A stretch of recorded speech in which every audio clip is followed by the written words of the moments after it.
We are about to embark upon a series of strange and exciting, dangerous adventures. Adventures that will lead us to all parts of the world.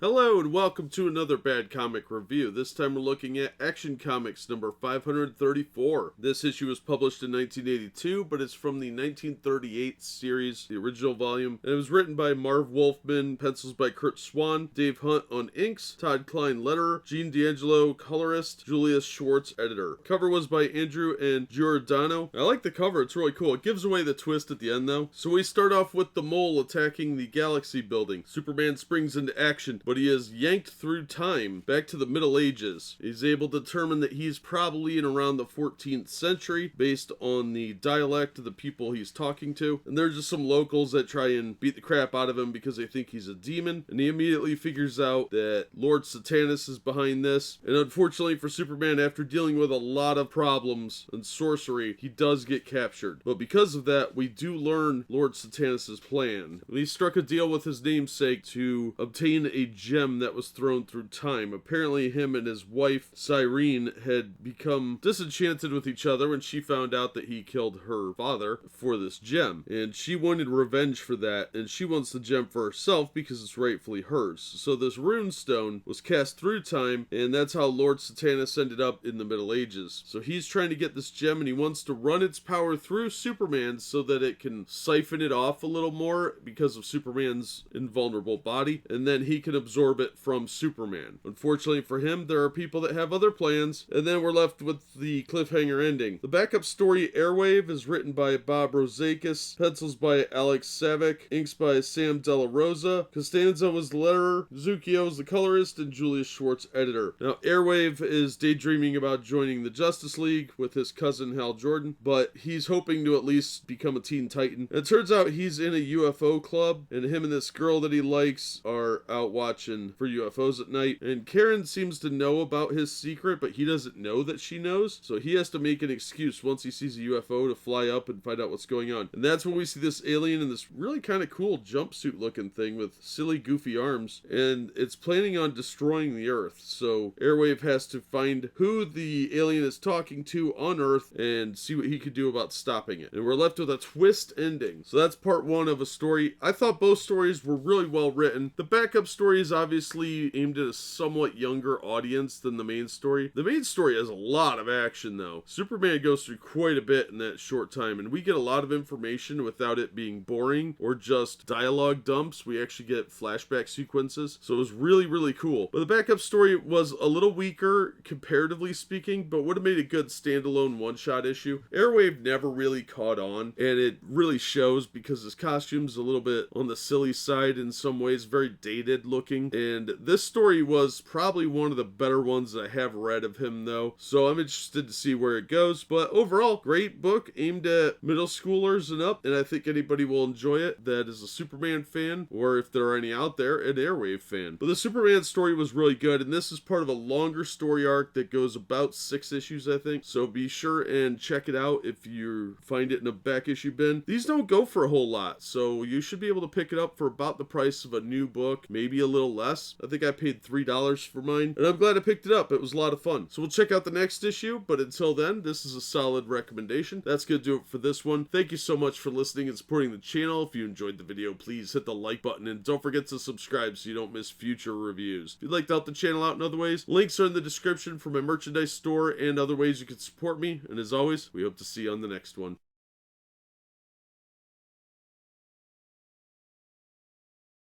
We are about to embark upon a series of strange and exciting, dangerous adventures. Adventures that will lead us to all parts of the world. Hello and welcome to another Bad Comic Review. This time we're looking at Action Comics number 535. This is from the original 1938 series of Action Comics, and this issue came out in 1982. Written by Marv Wolfman, Joe Staton on art, Pablo Marcos was the embellisher, Todd Klein letterer, Gene D'Angelo colorist, Julius Schwartz editor. Superman is back in the modern time, which they do touch on why that happened later on, but he is trying to save the Galaxy building from the mole, but it appears some of his powers are either gone or not functioning properly. So his invulnerability is just gone. He's taking damage from catching things, and a chunk of building hits him and almost kills him. And that's when he meets the Omega Men, and they want his help because people on their planet are dying. They apparently met Green Lantern in some story that's not referenced, which is really annoying. And that's when we get a recap as to what happened to Superman last issue and his encounter with Lord Satanis and Siren, and how he was thrown back to the present because he was no longer useful to Lord Satanis. The duplicate of him that was made is now with Cyrene, and that version of him has invulnerability. So he can still fly, he can still use cold breath, but a lot of his other powers aren't there, including his heat vision. And while he's trying to convince the Omega Men to help him stop the Mole, they are attacked by the Mole's minions, and Superman gets seriously injured, and they have to take him to a hospital because he's no longer invulnerable. So the Mole's men see the opportunity here and go after Superman while he's being treated by the doctors. And we're left with a really dark cliffhanger ending. Now, the backup story is an Airwave story. It's part 2 of the story that was started last issue, written by Bob Rozakis, Alex Savuk on pencils, Frank Caramonte on inks, Milt Snappin on letters, Bob LaRose colorist, and Julius Schwartz editor. The identity of the conspirator with the alien is revealed, and Airwave has to find this world-ending bomb that was planted. It's an experimental weapon by these aliens as a demonstration of power to someone back in their solar system. Kind of convoluted, but still pretty fun. So Airwave uses the communication helmet against these guys by pretending to be the alien out in space and communicate a test idea to this other guy. He finds out where the bomb is that way and outthinks them effectively. Unfortunately, the ruse doesn't quite go as planned, but Airwave is able to still save the day through almost accident, but he's willing to sacrifice himself to do it. And it's got a good ending. Overall, it was an okay story. It was the best Airwave story, I think, so far, these 2 parts. But this issue will lose a little bit of impact if you didn't read last issue's first half. And although I'm not a big Airwave fan, I think the character has some potential. They should probably retool him a little bit if they ever bring him back out. But the way he was willing to sacrifice himself showed him to be a true hero, and it was a pretty good storyline. It was actually really impressive. It would have made a good standalone story, and I'm sad a lot of these books don't get reprinted because some of these backup stories were pretty decent if they had been together in their own issues, and this one definitely would have been much better as a one-shot story in like an adventure comics or something. But the Superman story was okay. The Omega Men felt like they were forced into the story, but it wasn't bad. I didn't feel cheated for the $3 I paid for the issue, so I'll recommend it. It just was kind of weak because the Omega Men really never caught on, and their costumes are kind of ludicrous. They're a lot like the New Gods for me, but they're kind of low-tier New God types, so I wasn't real impressed with them. But overall, the story's fine. Not as good as a couple of the issues, but maybe next issue will be better. I thought the art was solid, and cover was great, but I just don't really care about the Omega Men, and I think they were the biggest hindrance to the story. It'd have been nice if there was some better guest stars in it, like Green Lantern or somebody, instead of the Omega Men. They're sort of third-tier New Gods, so I just didn't care about them at all. But aside from that, the story was good. It just wasn't spectacular or great like it could have been, but I'll still recommend it. That'll do it for this one. Thank you so much for listening and supporting the channel. If you enjoyed the video, please hit the like button, and don't forget to subscribe so you don't miss future reviews. If you'd like to help the channel out in other ways, links are in the description for ways to support me, and as always, we hope to see you on the next one.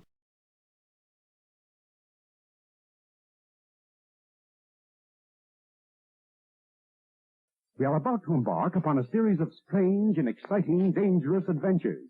Adventures that will lead us to all parts of the world.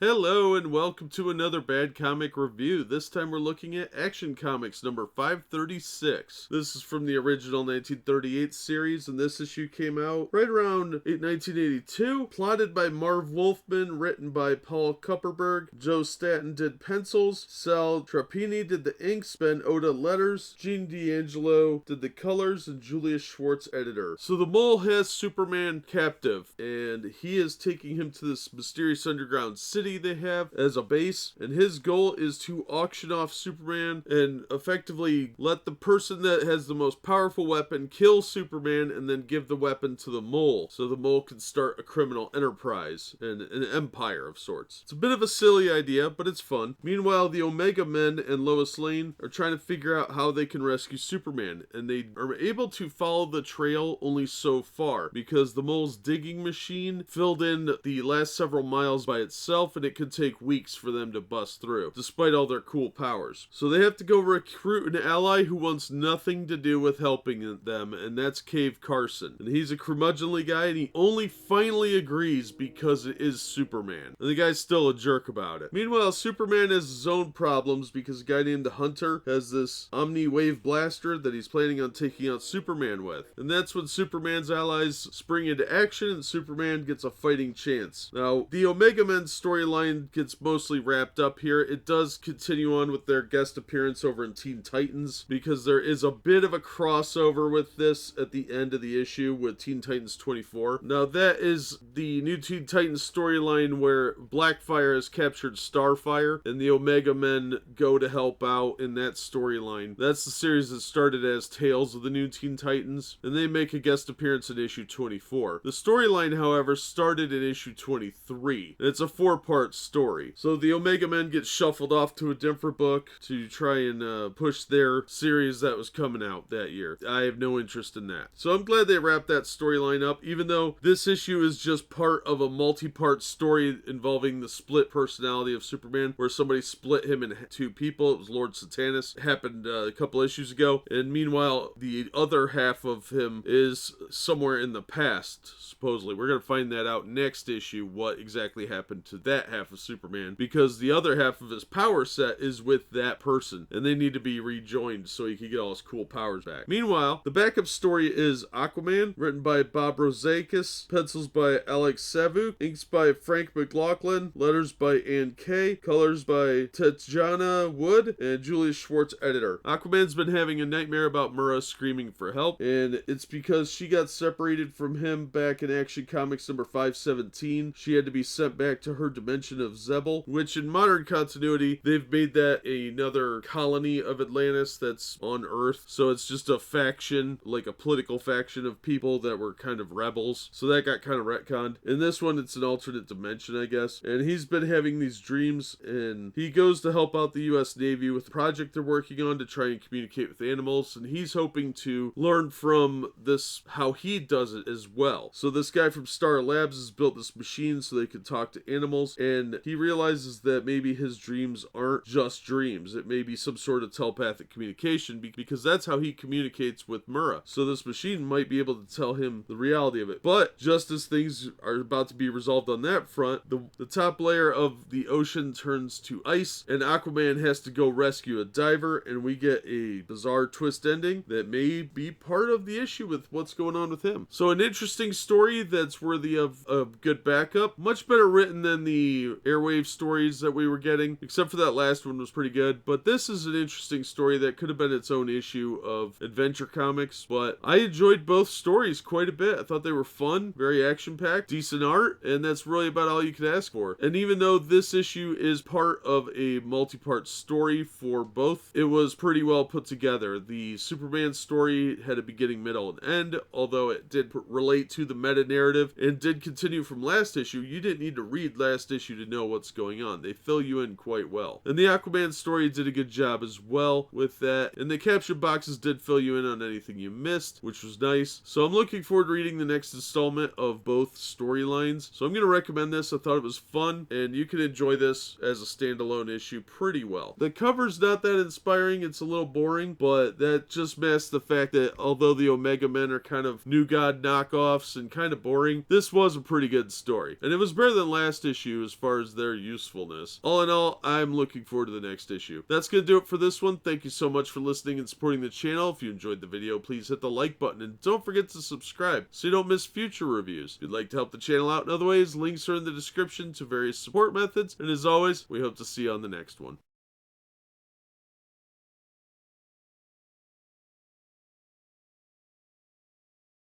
We are about to embark upon a series of strange and exciting, dangerous adventures. Adventures that will lead us to all parts of the world.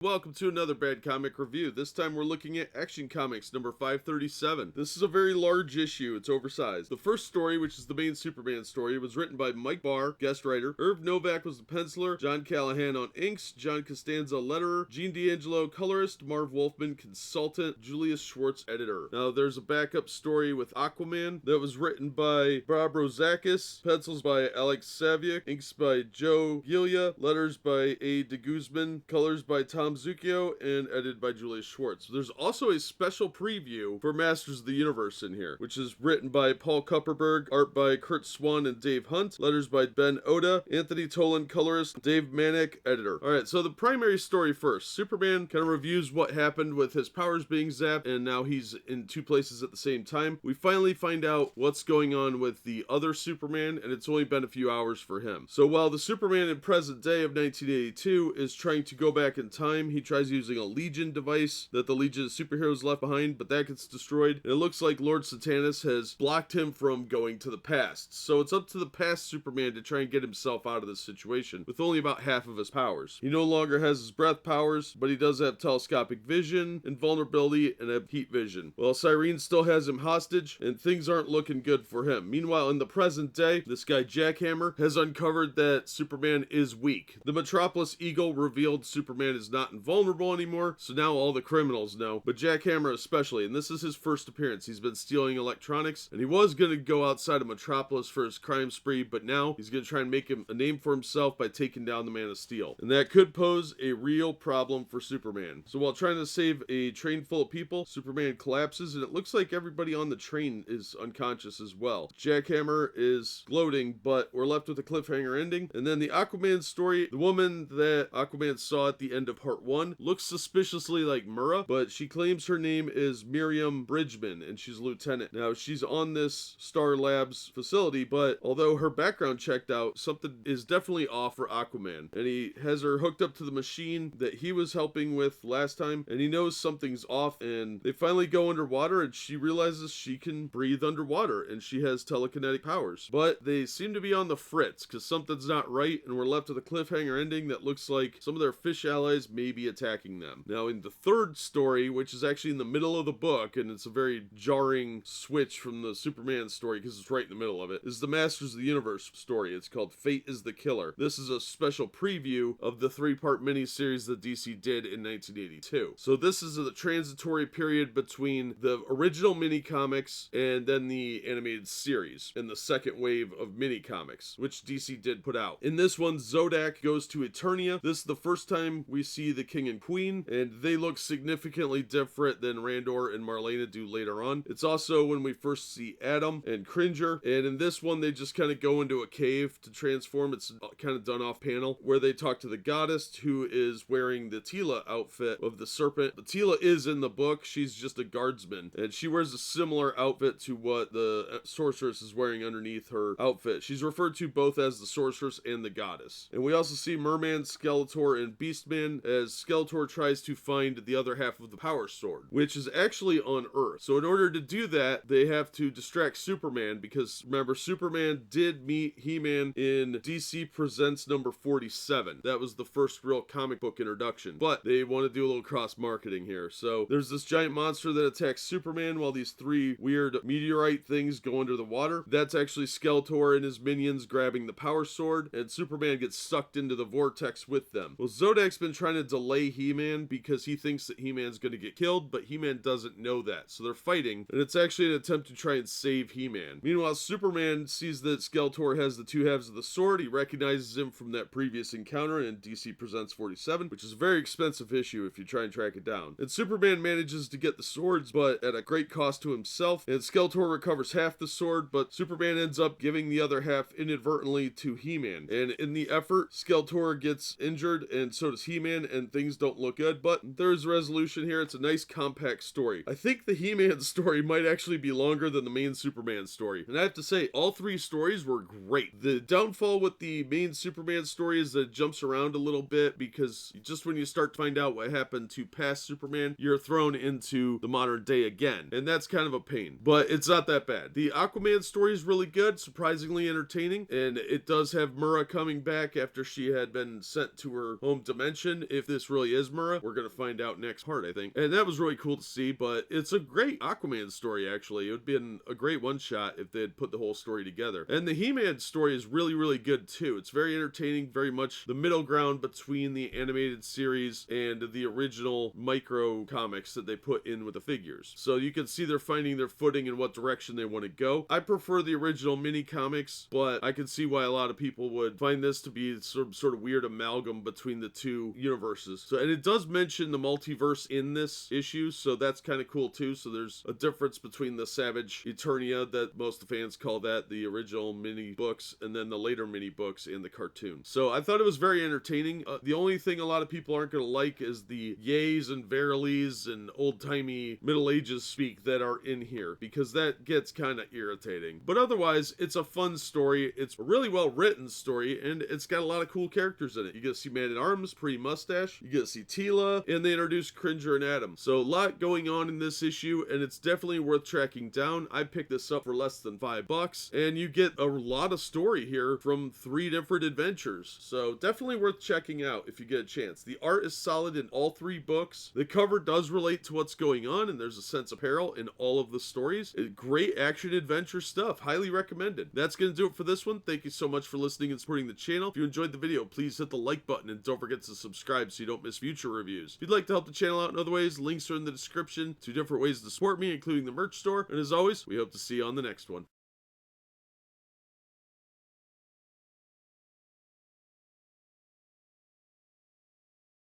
We are about to embark upon a series of strange and exciting, dangerous adventures.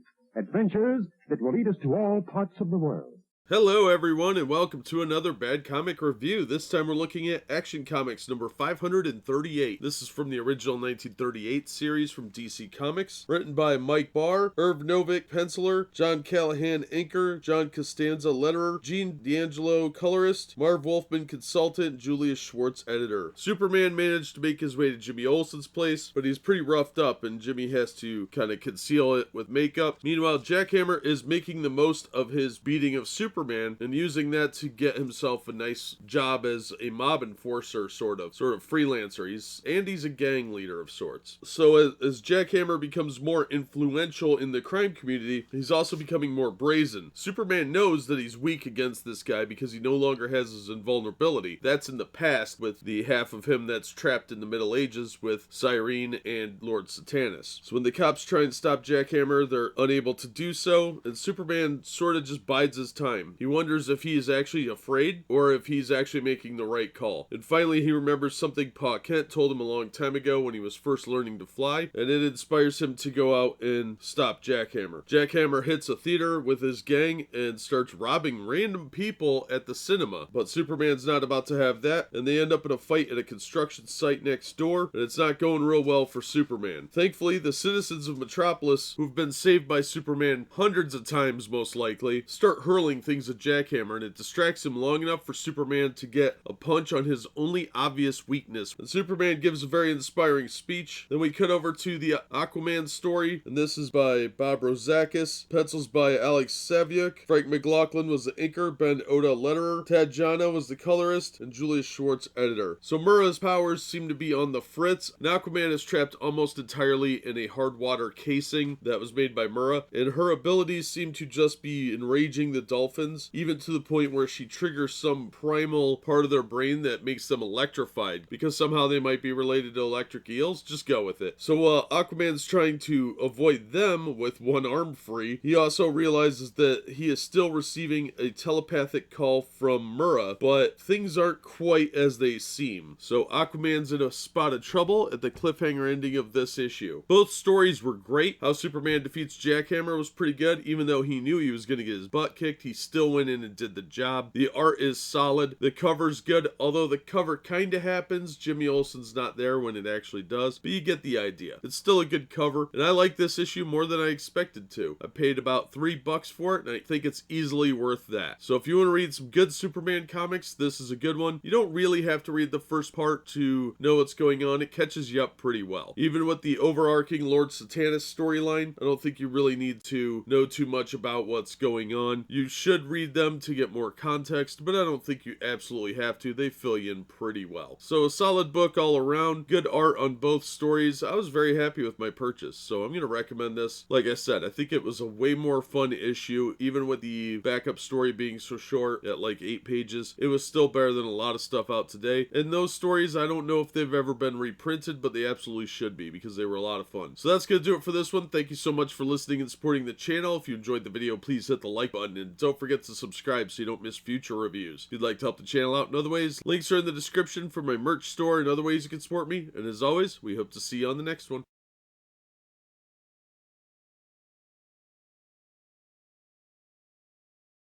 We are about to embark upon a series of strange and exciting, dangerous adventures. Adventures that will lead us to all parts of the world. Hello and welcome to another Bad Comic Review. This time we're looking at Action Comics number 539. This is from the original 1938 volume. This is the January 1983 issue, written by Marv Wolfman, art by Gil Kane, letters by Ben Oda, Gene D'Angelo colorist, Julius Schwartz editor. There's also a backup story from Aquaman, written by Bob Rozakis, pencils by Alex Saviuk, Dan Adkins inker, Phil Felix letterer, Tatiana Wood colorist, and Julius Schwartz editor. Cover pencils by Keith Giffen with inks by Dick Giordano. It's a good cover, I like it. It does relate to what's going on. It also does explain a little bit of the peril Superman's in. So Superman's still trying to get back in time. Him and the Atom try Professor Hyatt's time pool, and that doesn't work. Even the Flash's cosmic treadmill doesn't work, and things are not looking good for the Man of Steel. He's really depressed and resigned himself to the fact that he's probably gonna end up being half a Superman, but his problems are much deeper than that. As we jump into the past, we see Lord Satanis and Cyrene finally coming face to face with each other. Cyrene has the other half of Superman, and she is slowly killing him by siphoning the power of the runestone through his invulnerable body, much to his protests, and into herself. Now, her ongoing dispute with her husband is using up a lot of her abilities. Instead of just getting a marriage counselor, the two just start throwing stuff at each other, and she even breaks a planet apart to throw at him. Now, Satanis, in order to try and get around her new powers, he takes over Superman's seemingly dead body and inhabits that because his powers are technically stronger than hers without the runes, and now with Superman's invulnerable body, he's evening the odds. So while the present day seems to think Superman may be gone, things are really looking crazy down there in the past, and we're left with a pretty stunning cliffhanger ending that does not look good for Superman. Meanwhile, over in the Aquaman backup story, we finally learn who is inhabiting Mura's body and why, and it involves a sort of convoluted plan to steal a bunch of fish from Earth to take to Zebel because Zebel doesn't have a lot of big fish apparently, and this woman Vlana wants to rule in Zebel, and she needs Mura out of the way to do that, so she takes her body over. But Aquaman tries to turn the tables by going to Zebel, but we are left with a cliffhanger ending that might see Aquaman knocked out and Mura on her own. So looking pretty good. Both stories were fantastic. The art is solid all around. Some of the detailing for when they're in Professor Hyatt's pool is really cool, very psychedelic. Overall, I had a lot of fun with this issue. This is a great installment. The scenes with Lord Satanis and Cyrene look great, very similar to what you would see in an issue of Warlord by Mike Grell. So Gil Kane really knocked it out of the park on that, and Alex Saviuk did a great job on the Aquaman story. These are fantastic issues. I'm really liking the story arc overall. The Omega Men thing was a little bit of a sidetrack that was kind of unnecessary, but this issue is fantastic. It's right back on track with where it needed to be, and I really enjoyed it. So I'm very happy with the $3.50 I spent buying this one, and I wish they would reprint some of these because a lot of these stories are really fun, and this one especially. So both stories were real solid, definitely better than anything out on the stands right now, especially from Superman. So be sure and check these out if you get a chance. Usually you can find these for about the price of a new issue, and it's absolutely worth reading, and it's good for pretty much all ages, I would say. Well, that's gonna do it for this one. Thank you so much for listening and supporting the channel. If you enjoyed the video, please hit the like button and don't forget to subscribe so you don't miss future reviews. If you'd like to help me out in other ways, links are in the description for different support methods. And as always, we hope to see you on the next one.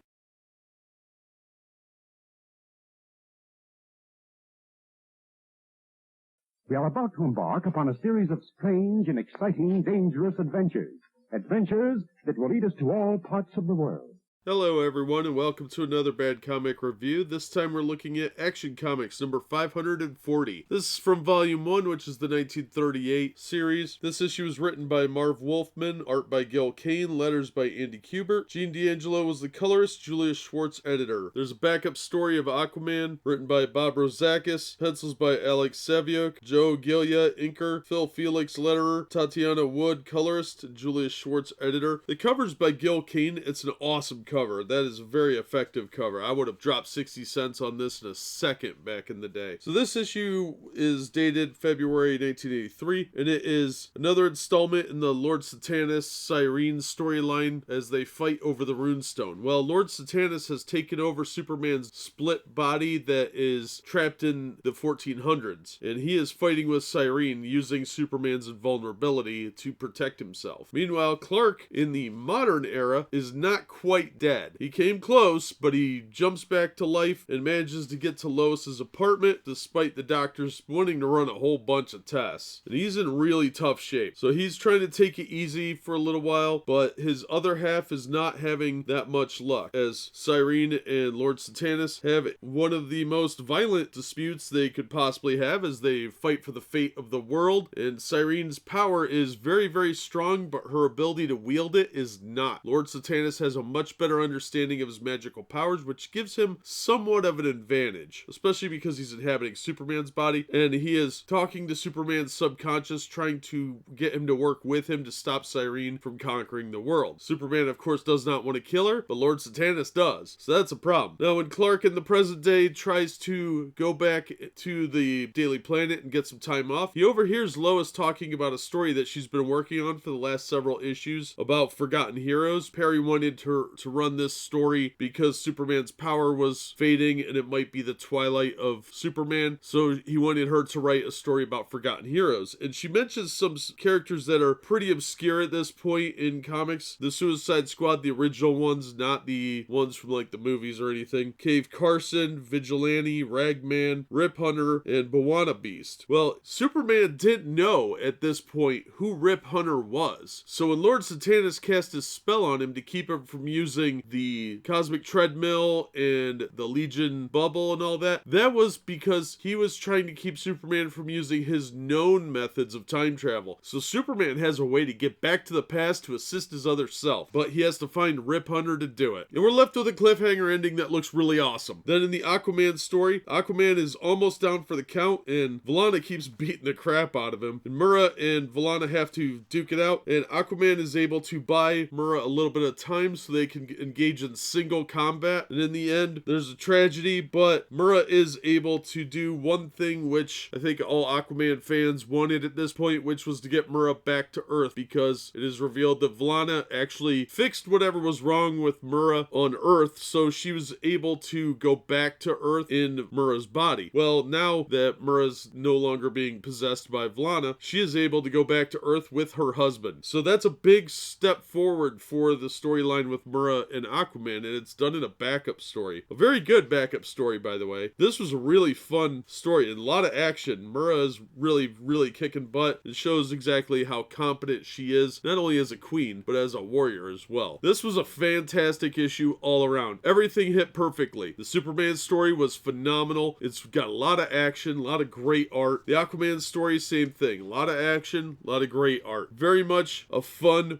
comic book, in the way comic books really should be and never should have stopped being. It was fun. It was a little over the top at times, but it worked, and the art was spectacular. There's some really great detailing in here as well. I can't praise this issue enough. It was easily the best installment of the storyline, but it was also a great installment in an Aquaman story, so highly recommended. You can find this one for about the same price as a regular new issue, so I would definitely recommend getting this over any of the other new stuff because it's so much better written, and it does a great job job bringing you up to speed on what happened, at least in the basics, so you can enjoy this issue as a standalone. So I'm definitely going to recommend this. It was absolutely a great issue. That's going to do it for this one. Thank you so much for listening and supporting the channel. If you enjoyed the video, please hit the like button and don't forget to subscribe so you don't miss future reviews. If you'd like to help me out in other ways, check the links down below in the description. And as always, we hope to see you on the next one.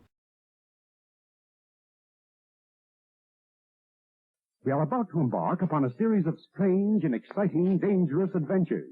Adventures that will lead us to all parts of the world.